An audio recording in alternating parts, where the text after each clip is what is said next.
Breaking news చూస్తున్నాం. కాకినాడ జిల్లా తునిలో 13 రోజుల క్రితం అదృశ్యమైన చిన్నారి మిస్సింగ్ కేసు పోలీసులకు సవాల్గా మారింది. పాప ఆచూకీ దొరకక ఆ కుటుంబం గుండెకోత అనుభవిస్తుంటే ఇప్పుడు వారి ఇంటి దగ్గర ఒక జ్యోతిష్యుడు హల్చల్ చేశాడు.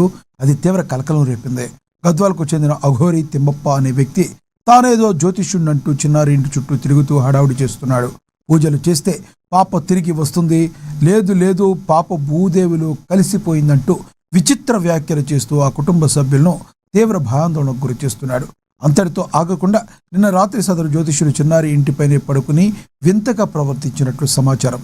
దీనిపై ఎవరైనా ప్రశ్నిస్తే ఏకంగా సీఎం పేరు చెప్పి బెదిరింపులకు దిగుతున్నాడనే ఆరోపణలు వస్తున్నాయి. ఈ జ్యోతిష్యుడి విచిత్ర ప్రవర్తనతో అటు చిన్నారి తల్లి భవానీ, ఇటు స్థానికులు తీవ్ర భయభ్రాంతులకు లోనవుతున్నారు.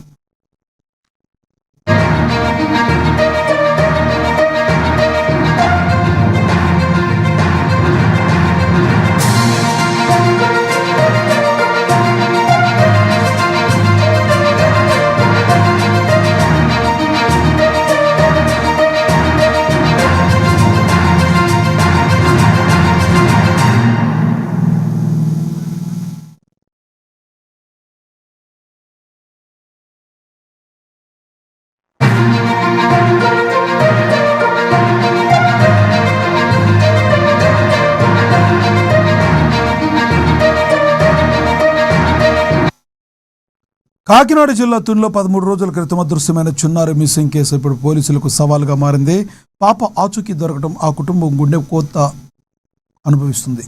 పాప ఆచూకీ దొరకకపోవడంతో వాళ్ళు కుటుంబీకులు గుండె కోత అనుభవిస్తుంటే ఇప్పుడు వారి ఇంటి దగ్గర ఒక జ్యోతిష్యుడు హల్చల్ కలకలం రేపుతోంది.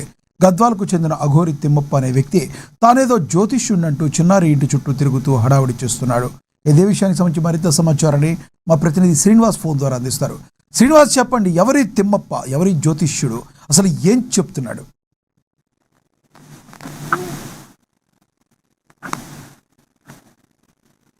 శ్రీనివాస్, ఎస్ శ్రీనివాస్.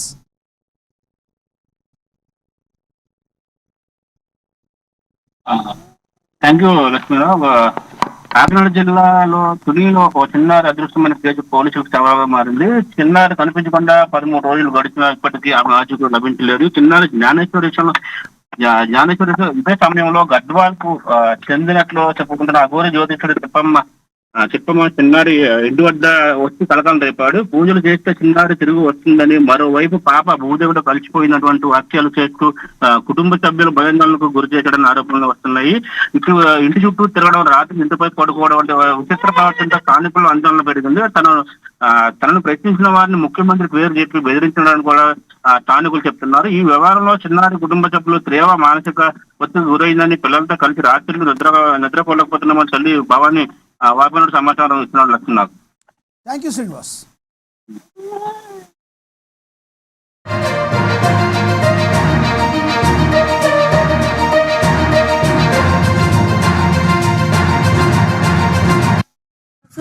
ఎంత మంచి చేస్తున్నానంటే లేదు, ఇలా ఈ దారంట వచ్చేస్తుంది, లేదంటే ఈ దారంట వచ్చేస్తుంది, లేదంటే అడగలేదు, లేదంటే భూదేతలో ఉండిపోయింది, చచ్చిపోయింది. రాత్రి ఎక్కడ ఉండండి? వద్దంటే వెళ్ళిపోయాడు సార్. ఇప్పుడు నైట్ కి ఒంటిగా నేను దానం చేస్తాను, లేదంటే చెట్టు ఎక్కిపోయింది, లేదంటే భూదేతలో దిగిపోయింది, భూదేతలో చచ్చిపోయింది. ఒకటి వేసి బయట పంపాల్సింది కదా, ఎందుకు ఆపేశారు అన్నారు మేడం. మగవాళ్ళు ఎవరు ఉన్నారండి? నైట్ చాలా వేస్తున్నాను, అసలు పిల్లలతో ఉన్నాం, ఎవరెవరో ఏం జరుగుతుంది ఇంకా నైట్ మొత్తం కూర్చొని ఉన్నాం. మరి అలాంటినప్పుడు ఇన్ఫర్మేషన్ ఉన్నప్పుడు బయట ఉన్న పోలీసులకు ఒకసారి చెప్పకూడదా? మీరు ఎస్సీ గారికి ఎవరో చెప్తే ఇబ్బంది లేకుండా ఎస్సీ తోటి కూడా మాట్లాడితే మీరు చెప్పాలి. అలాంటి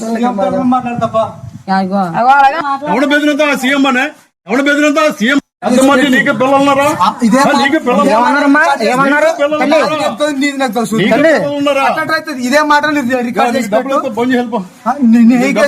తీసుకోపో. ఏమన్నారు? ఎప్పుడు ఉండిపోయింది? వెళ్ళిపోయింది పాప, భూదేతలో ఉంది. ఎలా వస్తుందో మాకు తెలుసు.